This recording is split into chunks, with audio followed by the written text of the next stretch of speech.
అందమైన చర్మ సౌందర్యం మీ సొంతం. Second aqua radiance deep cleansing gel.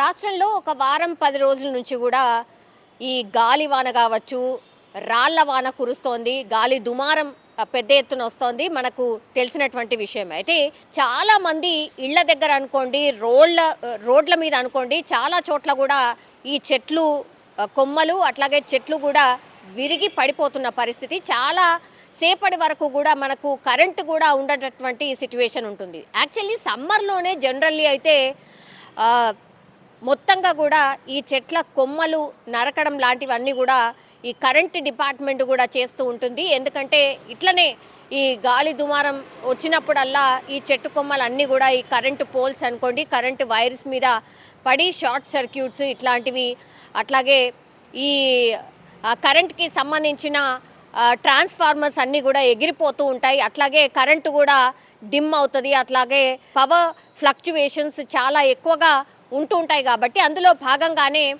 ఏం చేస్తారంటే కొంతమంది ఈ చెట్లు ఎవరికైతే ఎక్కువగా ఉంటాయో వాళ్ళు పిలిచి ఈ చెట్ల కొమ్మల్ని నరికివేస్తూ ఉంటారు. మనకు తెలుసు నిన్న మొన్న కూడా మనకు ఎట్లాంటి వర్షం పడిందో, అట్లాగే గాలి దుమారం ఎట్లా వచ్చిందో మనందరికీ తెలిసిందే. సో ఓల్డ్ బోయిన్పల్లి మల్లికార్జున నగర్లో కూడా అట్లనే పరిస్థితి ఉండింది. అంటే ఒక 2 ఫ్లోర్స్ వరకు ఉన్నటువంటి ఒక చెట్టు ఏదైతే ఉందో దాన్ని కొట్టాలని అనుకున్నారు.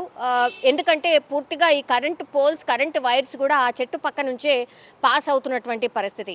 సో ఏదైనా జరగచ్చు అన్న ముందు జాగ్రత్తతోని ఈ అపార్ట్మెంట్ వాళ్ళే ఒక మనిషిని పిలిపించి ఆ తర్వాత ఆ చెట్టు కొమ్మల్ని కూడా నరకడానికని పిలిపించారు. తీరా ఏమైందో తెలియదు కానీ మనిషి ఆల్మోస్ట్గా చెట్టు ఎక్కిండు. ఆ తర్వాత కొనా వరకు వెళ్ళిపోయిండు. అంటే 2 ఫ్లోర్స్ ఎత్తు వరకు కూడా వెళ్ళిపోయిండు. వెళ్ళిపోయిన తర్వాత మరి ఏం జరిగిందో ఏంటో తెలియదు. అంటే గతంలో కూడా ఈ చెట్టు కొట్టే అతనికి కూడా ఫిట్స్ రావడం అనేది ఆయనకు ఉందట. సో ఈయనతో పాటు ఇంకో 2 కార్మికులు కూడా ఈ చెట్లు కొట్టడానికని వచ్చిండ్రు. అందులో భాగంగానే ఈయన చెట్టు పై వరకు వెళ్ళిన తర్వాత పూర్తిగా ఫిట్స్ వచ్చి ఆ చెట్టు కొమ్మల మధ్యలోనే ఇరుక్కుపోవడం జరిగింది. హుటాహుట్నా వీళ్ళందరూ కూడా పక్క మానని అక్కడ దగ్గరున్న వాళ్ళని అందరినీ పిలిపించడం, ఆ తర్వాత చెట్టు మధ్యలో కొమ్మల మధ్యలో చిక్కుకుపోయిన అతన్ని బయటకి కిందికి తీసుకొచ్చే ప్రయత్నం చేయడం కూడా పూర్తిగా విఫలమైపోయిన పరిస్థితి. తాళ్లతోని కట్టి కిందికి దించే ప్రయత్నం చేశారు. అతని దగ్గర వరకు రీచ్ కావాలంటే కూడా పాసిబిలిటీ లేకుండే కాబట్టి తాళ్లతోని కట్టి ఆయనకు కిందికి దించే ప్రయత్నం చేసినప్పటికి కూడా పూర్తిగా విఫల ప్రయత్నం కావడంతో హుటాహుట్న డిఆర్ఎఫ్ సిబ్బందికి, డిజాస్టర్ మేనేజ్మెంట్కి సంబంధించిన డిఆర్ఎఫ్ వాళ్ళకి ఇన్ఫర్మేషన్ అందించడం, ఆ తర్వాత వెంటనే వాళ్ళు వచ్చి క్రేన్ ద్వారా పైనకి వెళ్ళడానికి కూడా వాళ్ళకు కూడా కష్టమైంది. అప్పటికి కూడా ఆయన అన్కాన్షియసే ఉన్నాడు.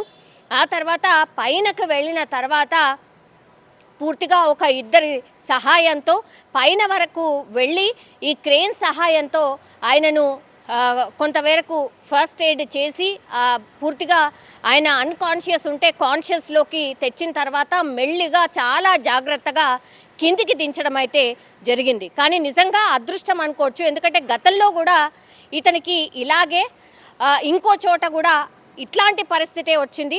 అప్పుడు కూడా అదృష్టం బాగుంది కాబట్టి బతికి బయటపడ్డాడు. ఎగైన్ మళ్ళా ఇట్లాగే ఈ చెట్టు కొమ్మల్ని కొట్టినటువంటి ప్రయత్నంలో భాగంగానే కొడుతూ అక్కడే ఆయనకి ఫిట్స్ రావడం, ఆ తర్వాత అన్కాన్షియస్ అయిపోయినా సరే కిందికి మాత్రం పడిపోలేదు. చెట్ల మధ్య కొమ్మల మధ్యలోనే ఇరుక్కుపోయినటువంటి పరిస్థితి అయితే కనిపించింది. సో అదృష్టం బాగుంటే నిజంగా ఇతనిలాగానే బతికి బయటపడతారు అనేదానికి ఒక ఎగ్జాంపుల్ కూడా అనుకోవచ్చు. ఆ తర్వాత కూడా డిఆర్ఎఫ్ టీం కూడా పూర్తిగా ఊపిరి పీల్చుకుంది. ఎందుకంటే వీళ్ళు వెళ్ళి అక్కడ రెస్క్యూ చేసేంత వరకు కూడా ఆయన అక్కడే ఆ చెట్ల మధ్యలోనే, చెట్టు కొమ్మ మధ్యలోనే ఇరుక్కొని అలాగే ఉండాడు కాబట్టి వీళ్ళు కిందికి తీసుకురాగలిగారు. లేకపోతే అంత పైనుంచి కింద పడ్డ తర్వాత మాత్రం గాయాలవడమో లేకపోతే కొన్ని టైమ్స్ అసలు మరణించే అవకాశాలే ఎక్కువగా ఉంటాయనేది కూడా డిఆర్ఎఫ్ సిబ్బంది చెప్తున్నటువంటి పరిస్థితి అయితే కనిపించింది.